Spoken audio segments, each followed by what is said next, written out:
നമുക്കിന്ന് ഒരു പുതിയ വിഷയം ആരംഭിക്കാം. അത് മൂലധനം എന്നുള്ളതാണ്. മൂലധനം എന്നുള്ളത് ദാസ് ക്യാപിറ്റൽ എന്ന ഏറ്റവും വിഖ്യാതമായ കാൾ മാർക്സിന്റെ മൂലധനം, പിന്നെ അതുപോലെ സിനിമ ഇറങ്ങിയിട്ടുണ്ട്. ഇതിന് പല കാര്യങ്ങൾ ഇറങ്ങിയിട്ടുള്ളതാണ്. മലയാളികൾക്ക് മൂലധനം എന്നുള്ള വാക്ക് വളരെയധികം ഉപയോഗിച്ചതും ഒരുപാട് മനസ്സിലാക്കിയിട്ടുള്ളതുമാണ്. അതൊരു പല രീതിയിൽ പറയുകയാണെങ്കിൽ ആദ്യം നമ്മൾ പറഞ്ഞ എക്കണോമിക് വാക്കായിട്ട് തന്നെ ഉപയോഗിക്കാം. പിന്നെ ഒരു പൊളിറ്റിക്കൽ ഇതായിട്ട് മനസ്സിലാക്കാം. അതേ സമയത്ത് തന്നെ ഇതൊരു പേഴ്സണൽ തിങ്കിങ്ങിനകത്തും വളരെ പ്രധാനപ്പെട്ടതാണ്. ഒരാള് ഒരു പണം ഉള്ള ആളെന്ന് ഉള്ള രീതിയിൽ കണക്കാക്കുന്നതും പണം എന്താണെന്ന് ചിന്തിക്കുന്ന രീതിയിൽ പറയുമ്പോഴത്തേക്ക് അത് കഴിവാണെന്ന് പറയാം, അതൊരു മനോഭാവമാണെന്ന് മനസ്സിലാക്കാം, അതൊരു ജീവിതത്തെക്കുറിച്ചുള്ള കാഴ്ചപ്പാടാണെന്ന് മനസ്സിലാക്കാം. ഇങ്ങനെ പലതും മൂലധനം എന്നുള്ള വാക്കിൽ കുറച്ചുകൂടെ വിസ്തരിച്ച് പറയാൻ സാധിക്കും. നമ്മൾ എക്കണോമിക്കിനകത്ത് നമ്മൾ മൂലധനം എന്നുള്ളതിനെ മനസ്സിലാക്കിയത്, ഞാൻ എക്കണോമിസ്റ്റ് അല്ലെങ്കിലും ഞാൻ ഒരു പുസ്തകം എഴുതിയായിരുന്നു. ഈ ബുക്ക് എഴുതാൻ ഉള്ള കാരണം ശശി തരൂര്, ഞാൻ കോളേജിൽ ക്ലാസ്സിൽ വന്നിരുന്നു. അദ്ദേഹം പല കാര്യങ്ങളും പറഞ്ഞതിന്റെ കൂട്ടത്തിൽ ഏറ്റവും പ്രധാനപ്പെട്ട കാര്യം അദ്ദേഹം പറഞ്ഞത് അഴിമതി അന്ന് QG സ്ക്രീൻ ഒരുപാട് ഇന്ത്യ മുഴുവൻ കേസുകളും ഒക്കെ ഉണ്ട്. അതേപോലും അതിനേക്കാട്ടിൽ പ്രധാനപ്പെട്ട കാര്യമല്ല, എന്നെ സംബന്ധിച്ച് അത് പണ്ട് കാലം തൊട്ടേ വളരെയധികം പ്രധാനപ്പെട്ട ഒരു വിഷയമാണ്. അപ്പൊ ഞാൻ അദ്ദേഹം വരുമ്പോൾ ഒരു ചോദ്യം ചോദിക്കാനായിട്ട് തീരുമാനിച്ചു. അത് നേരത്തെ ഞാൻ മനസ്സിൽ വെച്ചിട്ടുണ്ട്. അതായത് ഞാൻ യൂറോപ്പിലാണ് പഠിച്ചത് എന്ന് പറഞ്ഞാൽ എൻ്റെ പോസ്റ്റ് ഗ്രാജുവേഷനും എല്ലാം പഠിക്കാൻ പോയത് 91 പോകുന്നത്. 91 അവിടെ പോകുമ്പോൾ ഞാൻ അവിടെ ആദ്യത്തെ ദിവസം ഇതുവരെ രാത്രിയിൽ വന്നിറങ്ങി, രാവിലെ ഇറങ്ങി യൂണിവേഴ്സിറ്റിയിലെ അവിടെ പറഞ്ഞു നേരെ പോയി അവിടുത്തെ സിറ്റി ഹാൾ അല്ലെങ്കിൽ അവിടുത്തെ മുനിസിപ്പാലിറ്റിയിലാണ് നമ്മുടെ പേര് രജിസ്റ്റർ ചെയ്യണം. ഇപ്പോൾ പാസ്പോർട്ടും ഇവിടെ വിസയും നമുക്കുള്ളത് അവിടെ കൊണ്ട് കാണിച്ചു കഴിയുമ്പോഴത്തേക്ക് അവര് ഒരു റെസിഡന്റ് പെർമിറ്റ് തരാൻ ഉള്ള ഒരാണ്. അപ്പൊ ഞാൻ അവിടെ ചെന്ന് സിറ്റി ഹാളിലോട്ട് അകത്തോട്ട് കയറി ഉടനെ തന്നെ അവരവിടെ എന്താണെന്ന് ചോദിച്ചു. എന്നെ അവിടെ സീറ്റിലിരുത്തി ഒരു അവിടെ ഒരു ടോക്കൺ തന്നു കയ്യില്.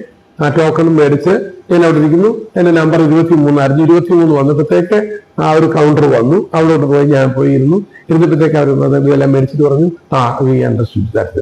അപ്പം ഇന്നേക്ക് അവർ വേറെ ഡേറ്റ് വന്നിട്ട് പറഞ്ഞു, ഇത് താങ്കൾ ഇവിടുന്ന് ഇത് ഒരാഴ്ചക്കകം ഇതെല്ലാം 2 ദിവസത്തിനകം റെഡിയാകും. ആ നേരത്തിന് മുമ്പായിട്ട് താങ്കൾക്ക് ഇവിടുത്തെ മ്യൂച്വാലിറ്റി എന്ന് പറഞ്ഞാൽ നമ്മളെ മരുന്നിന് നമുക്ക് ഇൻഷുറൻസ് വേണം. അപ്പൊ ഇൻഷുറൻസിന് താങ്കൾ പോയി പണം അടയ്ക്കണം. അത് വെച്ചിട്ട് വരുമ്പോഴത്തേക്ക് എല്ലാം പെർഫെക്റ്റ് ആവും. അതിന് ഒരു വഴിയും എഴുതി തന്ന് ഒരു ചെറിയ കള്ളാസിനകത്ത് എഴുതിട്ട് ഇന്ന സ്ട്രീറ്റിൽ ചെന്ന് ആ മ്യൂച്വാലിറ്റി മേടിക്കാമെന്ന് പറഞ്ഞു. ഇതാണ് എൻ്റെ അനുഭവം. ഞാൻ നോക്കുമ്പോൾ വളരെ സിമ്പിൾ. ഞാനൊരു പഞ്ചായത്ത് ഓഫീസിലോ ഇവിടുത്തെ വില്ലേജ് ഓഫീസിലോ ചെല്ലുന്നതിന് വ്യത്യസ്തമായിട്ട് വളരെ രസകരമായിട്ട്. അപ്പൊ അതെന്റെ ആദ്യത്തെ അനുഭവമാണ്. അപ്പൊ ഞാൻ നേരെ അവിടുത്തെ മ്യൂച്വാലിറ്റി എന്നുമ്പോഴത്തേക്ക് അവരും ഇത് ചെയ്യുന്നതെല്ലാം കണ്ടു. അവരും എല്ലാം വളരെ കൃത്യമായിട്ട് പേപ്പറെല്ലാം തന്നേക്കാനും കഴിയില്ല. You can keep all this paper എന്ന് വെച്ച് ആ പേപ്പറെല്ലാം നമ്മൾ സൂക്ഷിച്ചു വെച്ചിട്ട്, ഞാനൊരു ഭാഷയും അടുത്ത ഇംഗ്ലീഷ് മാത്രമേ എനിക്ക് പറയാൻ പറ്റുള്ളൂ. അവിടെ ഫ്രഞ്ചും ഡച്ചുമാണ് ഉള്ളത്. അപ്പൊ ഞാൻ അവിടെ ഇതെല്ലാം ചെയ്തിട്ട് തിരിച്ച് ഞാൻ ഡേറ്റ് വന്ന ദിവസം താങ്കൾ വരണമെന്ന് പറഞ്ഞു. ഡേറ്റ് ആണ്. ആ ഡേറ്റിന് വന്നാൽ എനിക്ക് ഈ പറയുന്ന എന്റെ റെസിഡന്റ് പെർമിറ്റ് വന്നു. ഇതാണ് എന്റെ എന്താ. ഞാൻ അവിടെ 7 കൊല്ലം ബെൽജിയത്ത് താമസിച്ചു. ഒരു ദിവസം പോലും ഞാനൊരു കൈക്കൂലി കൊടുക്കേണ്ടി വന്നിട്ടില്ല. ആ സമയത്ത് വളരെയധികം രസകരമായ കാര്യം, ഞാൻ പത്രം വായിക്കുമ്പം അതിനകത്തൊരു വലിയ സംഭവം കണ്ടത്, ഓഗസ്റ്റോ ഹെലികോപ്റ്റർ സ്കാം അവിടെ ഉണ്ട്. അവിടുത്തെ രാഷ്ട്രീയ നേതാക്കന്മാരെല്ലാം അവിടെ വലിയ ഇംപ്ലിക്കേഷൻ ഉള്ളതായ ഒരു കാര്യമാണ്. അത് വളരെ രസകരമായിട്ട് തോന്നാൻ കാരണം അറിയോ, ആ സാധനം അതേ സമയത്ത് തന്നെ അഗസ്റ്റോ ഹെലികോപ്റ്റർ ഇന്ത്യയിലും കരസ്ഥമാണ്. അപ്പൊ ഞാനൊരു കാര്യം പറയാൻ വന്നത് വെച്ചാൽ, അഴിമതി ലോകം മുഴുവൻ ഉണ്ടെന്നുള്ളതാണ്. അവിടെ ഒരു വ്യത്യാസം വന്നത് അതാണ് ഞാൻ ശശിച്ചതെന്ന് പറഞ്ഞത്. Everywhere we have corruption is all over the world. മനുഷ്യൻ ഉള്ളിടത്തോളം കാലം സ്വാർത്ഥതയുണ്ട്, ഇൻട്രസ്റ്റ് ഉണ്ട്, അവന് മേടിക്കാൻ താല്പര്യം ചെയ്യാനൊക്കെ ഉണ്ട്. പക്ഷെ ഓഗസ്റ്റോ അതിനകത്ത് വന്ന വലിയ ആളും ചെറിയ ആളും എല്ലാവരും ഉണ്ട് എന്നുണ്ട്. പക്ഷെ ഞാനൊരു മുനിസിപ്പാലിറ്റി ചെന്നിട്ട് എനിക്ക് ഒരു അഴിമതിയോ ഒരു പോലീസ് സ്റ്റേഷനിൽ ഒന്ന് പോരണം ആണ്. ഞാനപ്പോ മനസ്സിലാക്കി ഒരു കാര്യം, ഡെവലപ്ഡ് കൺട്രിയിൽ ഞാൻ കണ്ടത് അല്ലെങ്കിൽ ഇങ്ങനെയുള്ള കണ്ടത്, from the top there is a corruption, from the bottom there is no corruption. താഴെ ഒരു കറപ്ഷനും ഇല്ല, മുകളിൽ ഇല്ല. നമ്മുടെ ഇന്ത്യയിലെ ടോപ്പ് ടു ബോട്ടം അതാണ് ഞാൻ നമ്മുടെ ശശി തരൂരിനോട് പറഞ്ഞത്. അപ്പൊ അദ്ദേഹം പറഞ്ഞു, ശശി തരൂർ ഞാൻ പറഞ്ഞു, അപ്പൊ അദ്ദേഹം പറഞ്ഞു this is A biggest problem എന്ന് ഹി വാസ് റെസ്പോണ്ട് ചെയ്തു. അപ്പൊ ഞാൻ എഴുതിട്ട് വീണ്ടും പറഞ്ഞു, സാറേ I have A solution for that, I have A suggestion for you. If you are, താങ്കൾ അടുത്ത പാർലമെന്റിൽ വരുമ്പോഴത്തേക്ക് ഞാൻ അതിനുവേണ്ടി ഒരു ബില്ല് ഞാൻ എഴുതി തരാമെന്ന് പറഞ്ഞു. സോ ഹി വാസ് വെരി വളരെ ഹാപ്പി ആയിട്ട് പുള്ളിയോട് ചോദിച്ചു. അതന്നെ ഞാൻ പറഞ്ഞു we can develop a electronic money. അത് കാരണം ഒരിക്കലും ഈ അഴിമതി ഉണ്ടാകത്തില്ല. ഇതിപ്പോ അക്കൗണ്ടബിൾ അല്ല നമ്മുടെ പണം മുഴുവൻ. ഒരു പണമുള്ള ഒരാള് കോടികള് സൂക്ഷിക്കുകയാണ്. ഇപ്പൊ സുപ്രീം കോടതിക്കാരനെ വരെ പിടിച്ചിട്ടുണ്ടെന്ന് പറഞ്ഞിട്ടുണ്ട്. അപ്പം ഇവരെല്ലാം പണം മേടിച്ചു വരുന്നു. അപ്പം this is one of the biggest problem. ഈ പണം വെച്ചിരിക്കുന്നതാണ്, ആ പണം കെട്ടിവെക്കുന്നതാണ്. ഇത് അക്കൗണ്ടബിൾ ആക്കുക എന്ന് പറഞ്ഞാൽ അത് ഡിജിറ്റൈസ് ചെയ്യുക. അപ്പം ഒരു കാര്യത്തെ ഡിജിറ്റൈസ് ചെയ്യുന്നത് വ്യത്യസ്തമാണ് അതിന്റെ. അപ്പൊ ഞാൻ ഇതിനൊരു പേപ്പർ ഞാൻ എഴുതിത്തരാം, ഒരു പാർലമെന്റിൽ ഇതൊരു ബില്ലായിട്ട് അപ്ലൈ ചെയ്യും. ഐ വിൽ ഡു ഇറ്റ് എന്ന് പറഞ്ഞു. അതുകൊണ്ട് ഞാൻ ഒരു 2 മാസം കംപ്ലീറ്റ് ആയിട്ട് ഞാനും എൻ്റെ സെക്രട്ടറിയും കൂടെ കൂടി ഞാൻ മുഴുവൻ നെറ്റിൽ നിന്നും ഒക്കെ എടുത്തിട്ട് ഞാനൊരു പുസ്തകം ഇറക്കി. അതാണ് ഈ റുപ്പി ടു റീഇൻവെന്റ് ഇന്ത്യ. അത് അരുൺ ജെയ്റ്റ്ലിയാണ് ആ ബുക്ക് റിലീസ് ചെയ്യുക. അതിന്റെ കഥ വേറെയാണെങ്കിലും അദ്ദേഹം പറഞ്ഞു ഞാൻ. So he was very happy. 21 minutes he was speaking about the ബുക്കിനെ കുറിച്ച് പറഞ്ഞു. ഇതാണ് എനിക്ക് അതിന് വലിയ സന്തോഷം എന്ന് ചോദിച്ചാൽ 2014 ഞാൻ പുസ്തകം എഴുതിയെങ്കിലും അത് പാർലമെന്റിന്റെ നോർത്ത് ബ്ലോക്കിലെ അരുൺ ജെയ്റ്റ്ലിയുടെ സ്ഥലത്താണ് ഇത് നടന്നത്. അതിനുശേഷം 2016 Modi announce, prime minister Modi announce that നമ്മള് മണി കംപ്ലീറ്റ് മാറാൻ പോവാണ്. നമ്മുടെ ഡിമോണിറ്റൈസേഷൻ എന്ന് പറഞ്ഞൊരു വാക്ക് അദ്ദേഹം ഉപയോഗിച്ചെന്ന് പറഞ്ഞു. അത് കേട്ടപ്പോൾ ഞാൻ ചോദിച്ചു, എന്റെ പുസ്തകം ഉപയോഗിച്ചതിനെ കുറിച്ചുള്ള സന്തോഷത്തിലായിരുന്നു, ഞാൻ ഇരിക്കുകയായിരുന്നു. അത് എല്ലാവരും ഭയങ്കര 8 മണിയായപ്പോഴത്തേക്ക് എന്റെ സെക്രട്ടറി എന്നെ വിളിച്ചു. ഞാൻ സാധാരണ എന്റെ സെക്രട്ടറി ഒരിക്കലും വിളിക്കാറില്ല 5 മണി കഴിഞ്ഞാൽ. പിന്നെ അത് വിളിച്ചപ്പോൾ ഞാൻ ചോദിച്ചതെന്ന് വെച്ചാൽ നമ്മുടെ പുസ്തകം പ്രധാനമന്ത്രി അത് എടുത്തിട്ടുണ്ട് എന്ന് പറഞ്ഞു. കാരണം ഈ പുസ്തകം നമ്മൾ പാർലമെന്റ് അവിടെ എത്തിയിട്ടുണ്ടായിരുന്നു, പുള്ളിയുടെ കയ്യിൽ എത്തിയിട്ടുണ്ടായിരുന്നു. അപ്പം അരുൺ ജെയ്റ്റ്ലി അതിനെ കുറിച്ച് പറഞ്ഞപ്പോൾ എനിക്ക് തോന്നുന്നു അത് കറക്റ്റായിട്ട് വന്നിട്ടുണ്ട്. അരുൺ ജെയ്റ്റ്ലി ആണെന്നുള്ള ഫിനാൻസ് മിനിസ്റ്ററും ഒക്കെ. So he was. പക്ഷേ പിറ്റേ ദിവസം തൊട്ട് തന്നെ ഞാൻ പിന്നെ പുറത്തിറങ്ങിയിട്ടില്ലെന്ന് പറഞ്ഞ പോലെ ഞാൻ മിണ്ടായിരുന്നു. അതിനെക്കുറിച്ച് പറഞ്ഞില്ല. 1-2 വസ്ത്രക്കാര് എല്ലാം ഇട്ടെങ്കിലും അത് പിന്നെ ഞാനൊന്നും പറയാൻ പോയില്ല. കാരണം അന്ന് മുതൽ ക്യൂ നിന്ന് ആൾക്കാര് പൈസ കൊടുക്കുകയും ചെയ്യുന്നതാണ്. അപ്പോഴത്തേക്ക് അത് വലിയ പ്രശ്നമായിട്ട് ഡിമോണിറ്റൈസേഷന്റെ ഇല്ല. അപ്പൊ അതിന്റെ കാരണം ഞാൻ നിങ്ങളോട് പറയാം. ഒന്നാമത് ഞാൻ എഴുതിയ പുസ്തകത്തിന്റെ അവസാനത്തെ ചാപ്റ്റർ എന്ന് പറയുന്നത് പൊളിറ്റിക്കൽ വിൽ എന്നാണ്. നമ്മൾ എന്ത് പ്രസ്ഥാനം ഉണ്ടാക്കിയാലും ഏറ്റവും പ്രധാനപ്പെട്ട കാര്യമാണ് പൊളിറ്റിക്കൽ വില്ലില്ലാതെ നടക്കത്തില്ല. വേറെ ആരും വിചാരിച്ചാലും ഏത് സയന്റിഫിക് ടെക്നോളജി എന്ത് ചെയ്താലും ഒരു പൊളിറ്റിക്കൽ വില്ല് വേണം. ആ അധ്യായമാണ് എന്നെ സംബന്ധിച്ച്. ഒരു രാഷ്ട്രീയ നേതൃത്വം ഇതിനെ മനസ്സിലാക്കിയാൽ നമുക്ക് ഇന്ത്യ പോലത്തെ ലോകത്തെല്ലായിടത്തും സാധിക്കും. ഇതാണ് ഞാൻ പറഞ്ഞത്. ഇപ്പൊ ട്രംപ് ആണെങ്കിലും ഒരു പൊളിറ്റിക്കൽ ഡിസിഷൻ കൊണ്ടാണ് എല്ലാവരുടെയും ട്രേഡും എല്ലാം പ്രശ്നമായിട്ട് വരുന്നത്. അപ്പൊ ഇതുപോലെ തന്നെയാണ് ഞാനിത് പറഞ്ഞപ്പോഴത്തേക്ക് ഇതനുസരിച്ച് കാര്യങ്ങൾ വന്നു. പക്ഷേ ഞാൻ അതിനകത്ത് എഴുതിയിരിക്കുന്നത് നിങ്ങൾക്ക് ഇന്നത്തെ ഞാൻ പറയാൻ വേണ്ടി പറയാം. അതിനകത്ത് 3 കാര്യങ്ങൾ അതിനകത്ത് പറഞ്ഞു. ഒന്നത് ഞാൻ പറഞ്ഞ ആദ്യത്തെ 5 വർഷം we should have a less cash society. കുറച്ച് പണവും കുറച്ച് കടലാസും കുറച്ച്. അതിന് എളുപ്പമുള്ള കാര്യമാണ് നമ്മുടെ കാർഡുകളെല്ലാം ഉപയോഗിക്കുന്നുണ്ട്. അതാണ് നമ്മുടെ ഡെബിറ്റ് കാർഡും ക്രെഡിറ്റ് കാർഡും അതിൻ്റെ അകത്ത് വരുന്നത്. ലെസ് ക്യാഷ് സൊസൈറ്റി, ക്യാഷ് കുറവാണ്, കാർഡിലൂടെ നമുക്ക് നടത്തുന്ന ഒരു കാര്യമാണ്.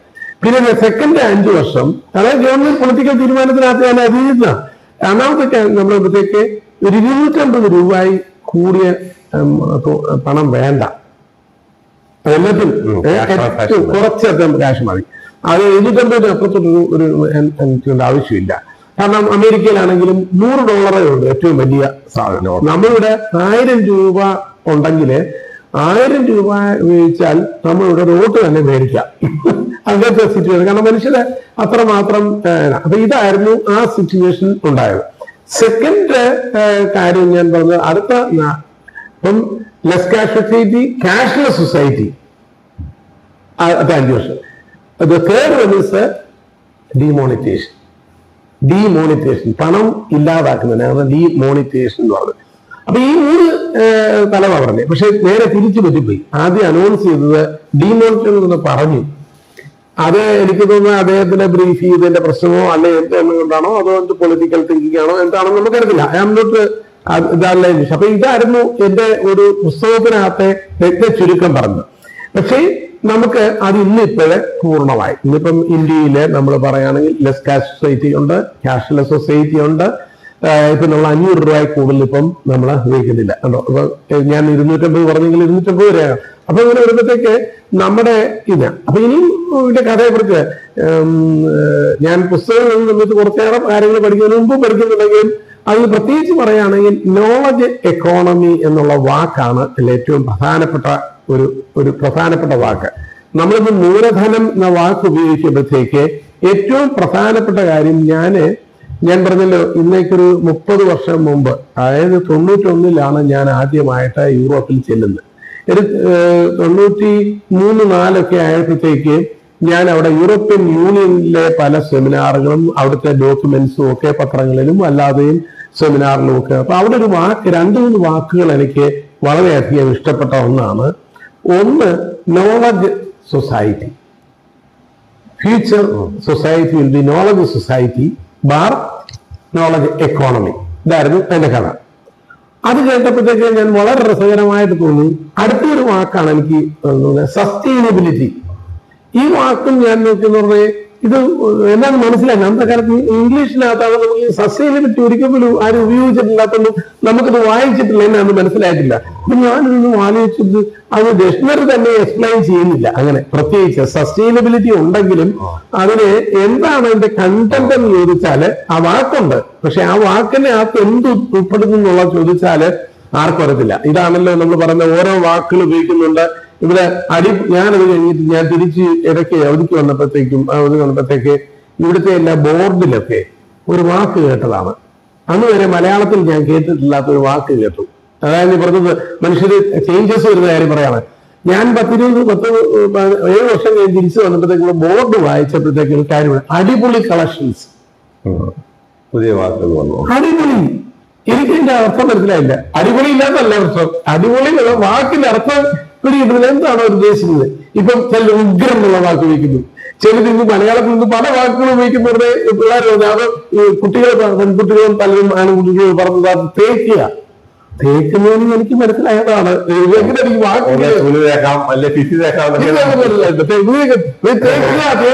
തേപ്പാണ് അവരുടെ. അപ്പൊ അവർക്ക് ഇതിന്റെ കണ്ടന്റ് ഈസ് ഈ വാക്കുകൊണ്ടല്ല കാര്യം, അതിനകത്തെ കണ്ടന്റ് ആണ് വളരെ പ്രധാനപ്പെട്ട കാര്യം. അപ്പൊ മൂലധനം എന്നുള്ള വാക്ക് നമ്മൾ കേൾക്കുമ്പോൾ വിചാരിക്കും ഇപ്പോഴത്തെ കാലത്ത് നോളജ് എക്കോണമിയിലെ ഈ മൂലധനം എന്നുള്ളതാണ് ഞാനിത് അതിനെക്കുറിച്ച് വിസ്തരിച്ച് പറയാൻ വേണ്ടിയാണ് ഞാനിത് പറഞ്ഞത്. അപ്പൊ ഈ മൂലധനം എന്നുള്ള വാക്ക് നമ്മൾ പല രീതിയിൽ പറഞ്ഞല്ലോ. നമ്മുടെ പൊളിറ്റിക്കൽ ഫീൽഡിൽ ഉപയോഗിച്ചിട്ടുള്ള രാഷ്ട്രീയ നേതൃത്വത്തിൽ മൂലധനം വലുതാണെന്നൊക്കെ പറഞ്ഞു.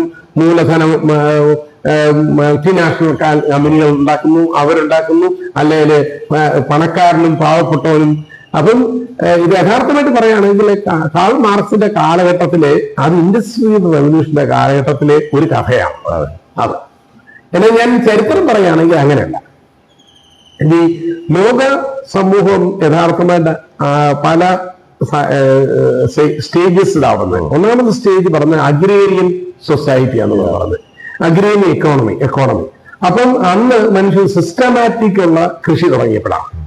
കാരണം ഭക്ഷണം നമുക്ക് ആവശ്യത്തിന് കിട്ടുന്നത് മാത്രമല്ല, നമുക്ക് തുടർന്ന് വെക്കാനായിട്ടുള്ള കാര്യങ്ങൾ പറയുകയാണെങ്കിൽ വളരെ രസകരമായ കാര്യങ്ങളാണ്. നമ്മൾ പലപ്പോഴും ബൈബിളാണെന്ന് നോക്കുമ്പോൾ പറഞ്ഞിട്ടുണ്ടോ, അന്ന് ഇസ്രായേൽക്കാരന്റെ ബുദ്ധിയുള്ളതായ ജോസഫ് ഇവിടെ വന്നു, ഈജിപ്തിൽ ചെന്നപ്പോഴത്തേക്ക് സ്വപ്നം കണ്ടെന്നുള്ളത് ഒന്നുമല്ല. അന്ന് അത് പോളിസി തിങ്കർ ആയിരിക്കുന്ന അന്നത്തെ ഫറവോയ്ക്ക് സ്വപ്നം കണ്ടെന്ന് പറഞ്ഞത്. അതായത് സ്വപ്നം കണ്ടത് ചെറിയ കരുകളും മറ്റും തമ്മിൽ മരിച്ചതും കൊന്നതും ഒക്കെയാണ് കണ്ടത്. ഇത് എന്നാണ് പറഞ്ഞപ്പോഴത്തേക്ക് ഞാൻ intelligent Joseph, that is A juice, he decide, പുള്ളി പറഞ്ഞു അതിനകത്തൊരു കാര്യമുണ്ട്, 7 കൊല്ലം ഇവിടെ സമൃദ്ധിയായിരിക്കും, 7 കൊല്ലം ഇവിടെ പട്ടിണിയായിരിക്കും. അപ്പൊ പണമുള്ള സമയത്ത് അല്ലെങ്കിൽ സമ്പത്തുള്ള കാലഘട്ടത്തിൽ നിങ്ങൾ നല്ല ബാങ്കുകൾ സൂക്ഷിക്കണം, അല്ലെങ്കിൽ നിങ്ങൾ നല്ല അറപ്പുരകളെ ഉണ്ടാക്കണം, അവിടെ നെല്ലെല്ലാം സൂക്ഷിക്കണം, ആരും കൊണ്ടുപോകാനും അല്ലെങ്കിൽ ഇതുണ്ടാകും. ഇതാണ് പ്രധാനപ്പെട്ട കാര്യം. അതില്ലെങ്കിൽ നമ്മുടെ രാജ്യം പോലും നിലനിൽക്കത്തില്ല. കാരണം എല്ലാവർക്കും ഭക്ഷണം കൊടുക്കുന്നുണ്ടെങ്കിൽ അപ്പം അത് നല്ല idea. So they want to ഈ പുള്ളിയുടെ ആ പണം അന്നുണ്ടാക്കിയ ഈ 7 കൊല്ലത്തെ നമ്മുടെ വരൾച്ച കാലഘട്ടത്തില് ഉണ്ടായിരിക്കാൻ വേണ്ടി നമുക്ക് സമൃദ്ധി ഉണ്ടാകുന്ന കാലഘട്ടത്തിൽ നമ്മൾ ആ പണം മുഴുവൻ അല്ലെങ്കിൽ ആ ധാന്യങ്ങളെല്ലാം സൂക്ഷിക്കണം, ഞങ്ങൾക്ക് ആവശ്യം. ഇതാണ് സ്റ്റോറിയാണ് ആ കഥ. അപ്പം ബുദ്ധിയുള്ളതായ ഒരുത്തരെ അവര് മിനിസ്റ്ററാക്കി. നമ്മൾ മൻമോഹൻ സിംഗിനെ എടുത്തെന്ന് പറഞ്ഞല്ല, ഏത് ബുദ്ധിയുള്ളവരെ ഉപയോഗിക്കുന്നത്. അല്ലാതെ ഞങ്ങളെല്ലാം പൊളിറ്റിക്കലി വളരെ പവർഫുൾ ആണ്, പള്ളിയൊക്കെ ചർച്ച ചെയ്യുന്നത് ശശി തരൂർ തന്നെ ബുദ്ധിയും ചോദിച്ചില്ല. ബുദ്ധിയുള്ളവർ അതാണ്. ഞാനിപ്പോ 2 കാര്യം പറയുകയാണെങ്കിൽ, ഞാൻ ഈ പറഞ്ഞ മൂലധനം എന്നുള്ളതിന് ഒരു പുതിയ വ്യാഖ്യാനമാണ് ഞാൻ പറഞ്ഞത്. അപ്പൊ അന്ന് നോളജ് എക്കോണമി വിൽക്കുന്നുണ്ട്. ബുദ്ധിയുള്ള ജോസഫിനെ ഉപയോഗിച്ചത്. ഫറവോ വിചാരിച്ചില്ല അവൻ നാട്ടുകാരനാണ്, അവൻ വിദേശിയാണ് അവൻ എന്ന്. ഏതാണ്ട് അവനെങ്കിലേക്ക് അത് ശരിക്കും പറഞ്ഞാൽ ഫറവോ ഈ ഒരു ആളെ ഭയങ്കര മൂലധനമാക്കി. അതാണ് ജോസഫിനെ മൂലധനമാക്കി. അപ്പൊ ഞാൻ ചെറിയൊരു അപ്പം മൂലധനം എന്നുള്ളത് എന്റെ തന്നെ മാറി കോൺസെപ്റ്റാണ്. അപ്പൊ ഞാൻ ആദ്യം പറഞ്ഞതെന്ന് വെച്ചാല്, ഒന്നാമത് അന്നും നമ്മൾ ഓർത്തോണം, ആ കാലഘട്ടത്തിലും ഈ 2 അഗ്രേറിയൻ സൊസൈറ്റി ഉള്ള കാലഘട്ടത്തിലും അവര് ബുദ്ധിയെ ഉപയോഗിക്കുന്നുണ്ട്, ബുദ്ധിയുള്ളവനെ ഉപയോഗിക്കുന്നുണ്ട്. അത് ഓർത്തു. ഇനി സെക്കൻഡ് കാര്യം വരുന്നതാണ് നമ്മൾ പറഞ്ഞ അഗ്രേറിയൻ സൊസൈറ്റിയിൽ നിന്ന് നമ്മൾ ചക്രം കണ്ടുപിടിച്ചു. അതുമൊക്കെ അഗ്രികൾച്ചറിന് വേണ്ടി ചെയ്ത ചക്രമൊക്കെ കണ്ടുപിടിച്ചു.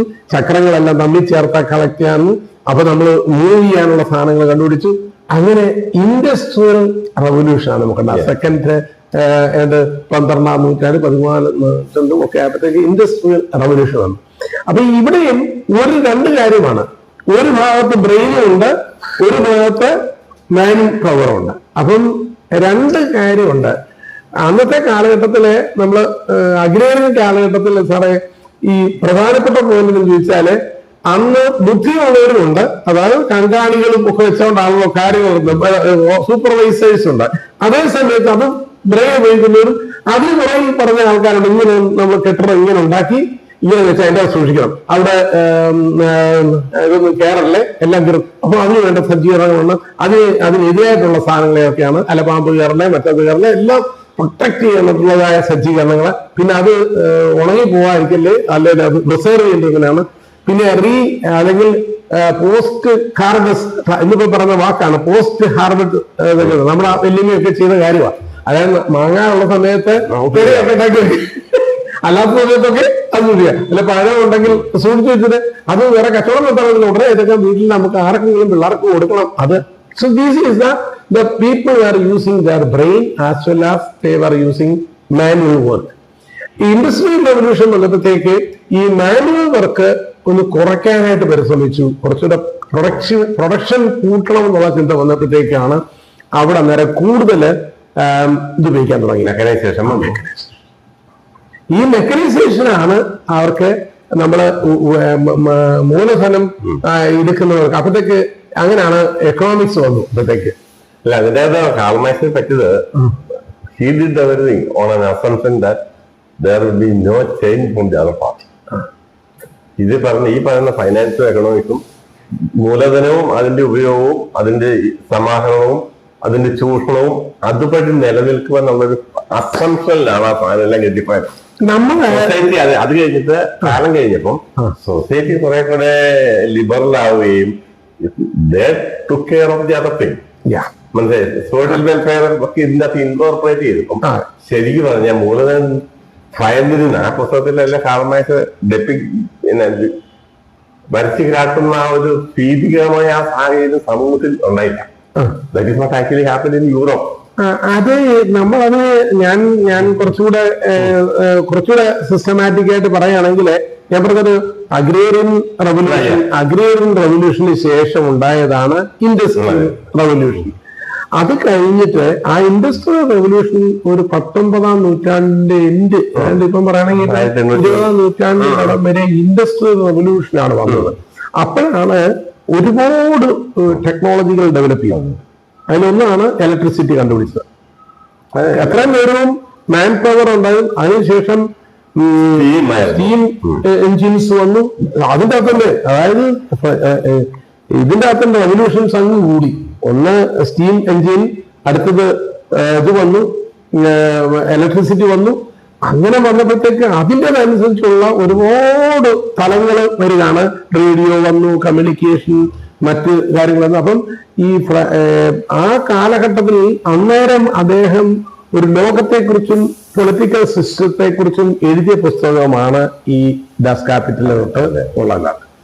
അത് അദ്ദേഹം ഈ ഇംഗ്ലണ്ടിലെയും ജർമ്മനിയിലെയും സോഷ്യൽ സിറ്റുവേഷൻ മാത്രമല്ല, പക്ഷെ ഇത് യൂട്ടിലൈസ് ചെയ്ത രാജ്യങ്ങള് വളരെ വേറെ കുറച്ച് രാജ്യങ്ങളാണ്. അതാണല്ലോ USSRും അതുപോലെ തന്നെ റഷ്യ പോലത്തെ രാജ്യങ്ങളും അതുപോലെ തന്നെ കമ്മ്യൂണിസ്റ്റ് സ്ഥലങ്ങളും ഒക്കെ അവരൊരു പൊളിറ്റിക്കൽ സിസ്റ്റം ചേഞ്ച് ചെയ്യാനായിട്ട് ഉദ്ദേശിച്ചത്. അവര് അതിനുപയോഗിച്ച മോഡൽസിനകത്ത് ഈ പറഞ്ഞാണ് ഈ വർഗ അതൊരു വലിയ ടോപ്പിക്കാണ്. ഉദ്ദേശിക്കുന്നില്ലെന്ന് അറിയില്ല. പുള്ളിയാണ്, അതായത് പുള്ളിയെ ഉപയോഗിച്ചുകൊണ്ടാണ് ഒരു വർഗമായ മനുഷ്യനെ 2 വർഗമായി വ്യഭിച്ഛേദിച്ചത് അവരാണ്. If we had to make a fight, there must be 2 parties. എല്ലാ ഫൈറ്റ് ഉണ്ടാവില്ല. അതൊരു ക്ലാസ് വാറാണല്ലോ അവരുടെ ഒരു സാധനം. അങ്ങനെ ഒരു ക്ലാസ് വാർ ഉണ്ടാണെങ്കിൽ there must be classes. മനുഷ്യൻ ഒരു ക്ലാസ് ആണ്, അവനെ ആർട്ടിഫിഷ്യലായിട്ട് 2 ക്ലാസ് ആക്കിയത് കാരണം. അവിടെയാണ് നമുക്ക് സമയം ഉണ്ടോ? ഇടയ്ക്ക് എഴുതിയാണോ?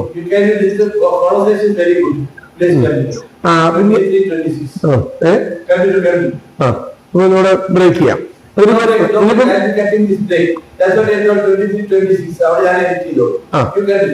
അപ്പം ഇതിനകത്ത് നമ്മളിപ്പം എനിക്ക് പറയാനുള്ള വിഷയം, അപ്പൊ അവിടെ നമ്മൾ പറഞ്ഞത് മൂലധനം എന്നുള്ള വിഷയം എടുത്തുകൊണ്ടാണ് പറഞ്ഞത്. അപ്പം അന്നത്തെ കാലത്തെ മീൻസ് ഓഫ് പ്രൊഡക്ഷൻ എന്ന് പറയുന്നത് അവിടാണ് ഈ കാൾ മാർക്സ് പറയുന്ന സമയത്തുണ്ടാകുന്ന എക്കണോമിക് സിസ്റ്റങ്ങൾ ഉണ്ടാക്കി.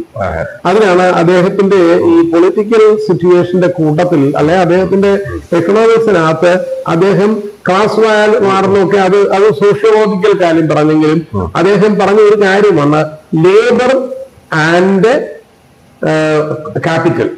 ലേബർ ആൻഡ് ക്യാപിറ്റൽ 2 വാക്കാണ് ഉപയോഗിക്കുന്നത്. 3 നമുക്ക് പറയും.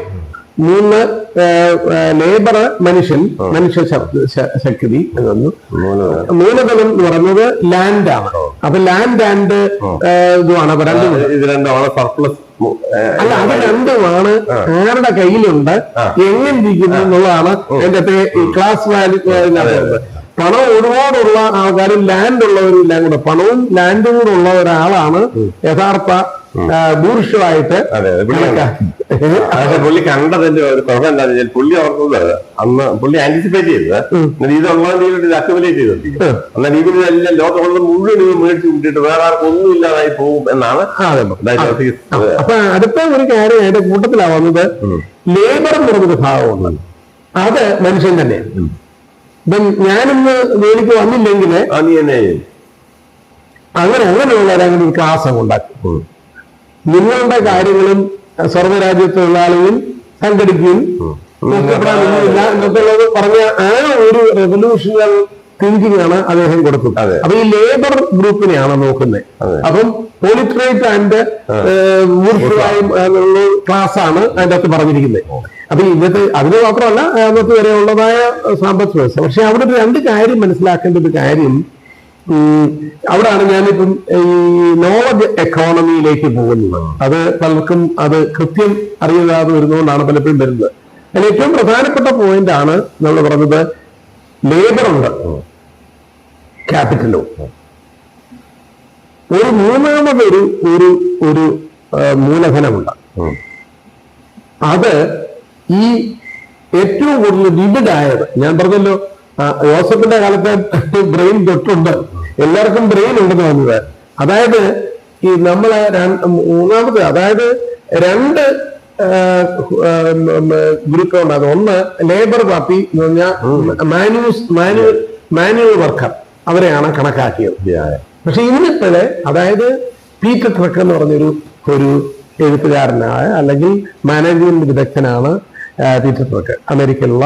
അദ്ദേഹം ഒരു 68 അദ്ദേഹം എഴുതിയ ഒരു പുസ്തകത്തിനകത്ത് അദ്ദേഹം പറയുകയാണ്, the second is knowledge worker, manual worker and knowledge worker. Who is manual worker എന്ന് പറഞ്ഞാൽ കൈകൊണ്ട്, മാനുവൽസ് കൈകൊണ്ടാണ് പറഞ്ഞത്, കൈകൊണ്ട് manual worker. Knowledge worker means who is working with brain. ഈ ബ്രെയിൻ വർക്കറെയാണ് ജനറേറ്റ് ചെയ്യുന്നത്. അതാണ് ലോകം മുന്നോട്ട് പോകുന്നത് പറഞ്ഞു. അപ്പൊ ഞാനതിന് ചരിത്രങ്ങൾ പറയുകയാണെങ്കിൽ ജോസഫ് തൊട്ടുള്ള ബുദ്ധിയുള്ളവർ ഉണ്ടായിരുന്നു ആ ബുദ്ധിക്കാണ്. പക്ഷെ ഇതൊരു സിസ്റ്റമാറ്റിക്കും വളരെ ക്ലിയർ ആയിട്ടുണ്ടാകുന്നത് ഈ കമ്പ്യൂട്ടർ കാലഘട്ടത്തിൽ വന്നപ്പോഴത്തേക്കാണ്. അതായത് എനിക്ക് റിമോട്ടായിട്ട് വർക്ക് ചെയ്യാം. മാനുവൽ വർക്കറ് അല്ലാതെ എനിക്ക് റിമോട്ട് വരെ നിന്ന് എല്ലാം ഉണ്ടാക്കാം. എന്നെ നിയന്ത്രിക്കുന്നതും എല്ലാം അങ്ങനെയാകും. നമ്മൾ എന്ന് പറഞ്ഞ ഇന്ന് കാണുന്ന ഈ ആർട്ടിഫിഷ്യൽ ഇന്റലിജൻസും ഒക്കെ വന്നിരിക്കുന്നത് ഈ നോളജ് വർക്കറിനെ കുറച്ചുകൂടെ ശക്തിപ്പെടുത്തുക എന്നുള്ളതാണ്. മാനുവൽ വർക്കറിനെ കുറച്ചുകൂടി, നമ്മളൊക്കെ മാനുവൽ വർക്കറാണ്, പക്ഷെ നമ്മളിപ്പോ ചെയ്യുന്നത് നോളജ് വർക്കേഴ്സ് ആണ്. അപ്പൊ ഈ കാലഘട്ടത്തിൽ ഏറ്റവും വലിയ കാലഘട്ടം നോളജ് വർക്കർ. അപ്പൊ ഇവിടുത്തെ മാനുവൽ വർക്കറും നോളജ് വർക്കറിന്റെ കാലത്തുള്ളതായ മൂലധനം എന്നാണ്. അവിടാണ് വാക്കിന്റെ ഞാൻ കുറച്ചുകൂടെ, who has the brain, highest number of brain is A powerful fellow. ഏറ്റവും കൂടുതൽ ബ്രെയിനുള്ള ആളുകളാണ് രക്ഷപ്പെടുന്നതും. അത്രയും മനുഷ്യരുണ്ടെങ്കിലാണ് നല്ലത്. അതായത് CPU, നമ്മുടെ കമ്പ്യൂട്ടറിന്റെ CPU പോലത്തെ സാധനം കിട്ടുന്നത്. അപ്പൊ മൂലധനം ഏതാണെന്ന് ചോദിച്ചാൽ ഏറ്റവും കൂടുതൽ CPU ഉള്ളതാണ് ഇന്ത്യയാണ്. ഏറ്റവും വലിയ ബിഗസ്റ്റ് CPU ഓർത്ത്, ഏറ്റവും കൂടുതൽ ബ്രെയിൻ ഉള്ളത് ഇന്ത്യയിൽ ഇത്ര 140 മില്യൺ അല്ലെങ്കിൽ കോടി മനുഷ്യര് എന്താ ബ്രെയിൻ ഉണ്ട്.